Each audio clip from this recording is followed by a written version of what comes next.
अच्छाई की बुराई पर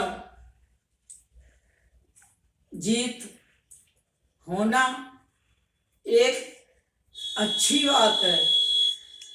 और हर वर्ष का दशहरा मनाना भी अच्छी बात है, क्योंकि उससे हर मनुष्य को प्रेरणा मिलती है।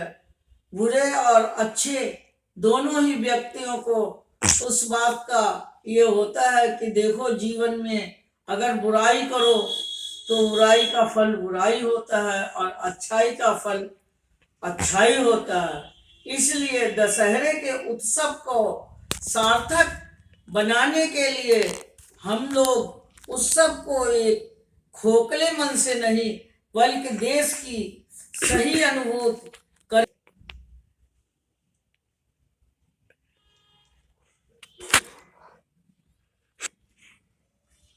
राम के अनुसरण करेंगे तो देश की सुरक्षा बहाल होने में देर नहीं लगेगी। हर इंसान हनुमान के रूप में सीता की रक्षा करेंगे।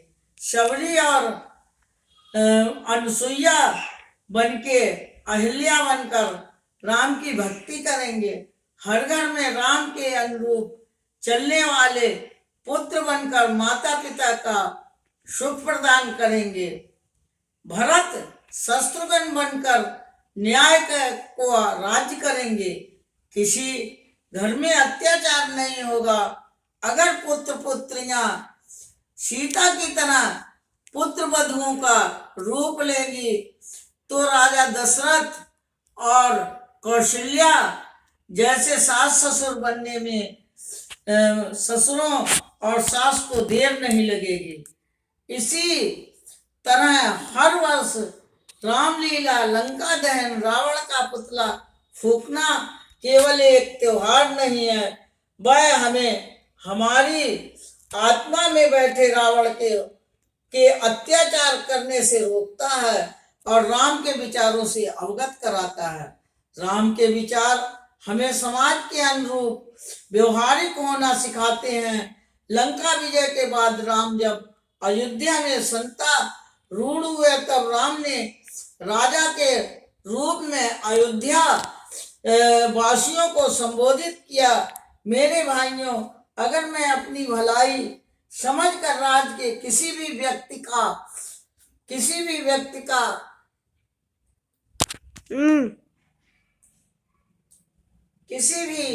व्यक्ति पर भी अनित करो तो मुझे वर्जना राजा के जीवन में प्रजा के हित में समर्पण होता है।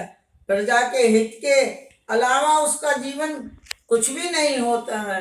राम जी कहते हैं, तुलसीदास जी का मत है और उन्होंने रामायण में लिखा है, शरणागत को जो तजै निज अनिहित अनुमान, ते नर पावर पाप में तिन्ह बिलोकतिहान, जो अनित कछु बर जाओ भाई तो मोहि, जो अनित कछु भाखो भाई तो मोहि बर जाओ भय बिसराई, परहित सरस धर्म नहीं भाई, पर पीड़ा समुद्र नहीं अधिमाई, निर्णय सकल पुराण भेद कर, कहो तात जाने को विधि नर। अर्थात हे भाई, दूसरों की भलाई के सामने कोई धर्म नहीं है और दूसरों को दुख पहुंचाने समान कोई नीचता नहीं है। भाई, समस्त पुराणों का निर्णय है और वेदों का ज्ञान मैंने तुमसे कहा है, ये विद्वान लोग जानते हैं। स्वयं अपने को ही प्रश्न नांकित करने की जिम्मेदारी साधारण नागरिकों की सौंपने वाले राम ही लोकतांत्रिक राजा राम है। युग कोई भी हो, राम के नाम पर की जा रही हिंसा, अन्याय, अत्याचार, व्यभिचार, बलात्कार, भय बैठाना, हत्याएं, ये राम के नाम पर को कलंकित करना और अपमान करना ही है। राम ने एक पत्नी का व्रत लिया था। शूर्पणखा के लाख कहने पर भी उससे प्रेम प्रसंग, लक्ष्मण ने उसकी अज्ञानता, प्रेम दोनों को नष्ट किया। यही शूर्पणखा की नाक को काटना है काटना है। साथ ही नहीं दिया यही दृश्य पर हर युग के दंपतियों की शिक्षा देते हैं कि धर्म परायण पवित्र सीता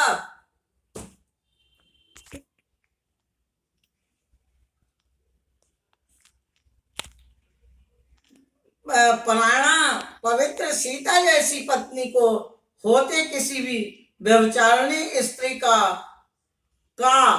अपमान कर दो, वही शूर्पणखा की नाक काटने की सीख है। गौतम ऋषि व अहिल्या चरित्र से कुछ शिक्षा तो तुम्हारा गृहस्थ जीवन सुखमय बनेगा। आज हम राम राज के दूर होते चले जा रहे हैं। बिना स्वतंत्रता, क्षमता और न्यायप्रियता के किसी तरह का साम्राज्य संभव नहीं है। ऐसा राज्य तो नैतिक ही मानवीय से लोकतांत्रिक हो, संवेदनशील और जागृत अंतकरण से। हालांकि इस सपने को साकार करने के लिए मात्र सत्ता के पास बस की बात नहीं है। जिस तरह आचार्य रामचंद्र जी शर्मा वेद माता गायत्री के उपासक ने योगवाणी में कहा है, हम सुधरेंगे जग सुधरेगा। ये देश का बच्चों को मानस पटल पर अंकित होना अनिवार्य है, जिसके लिए घर घर में माता पिता बच्चों को रामलीला रावण दहन की सीख दें तथा ये देश के साधारण लोग की संवेदना, सामुदायिक सद्भाव, सहचरिता और निर्भयता से ही संभव है।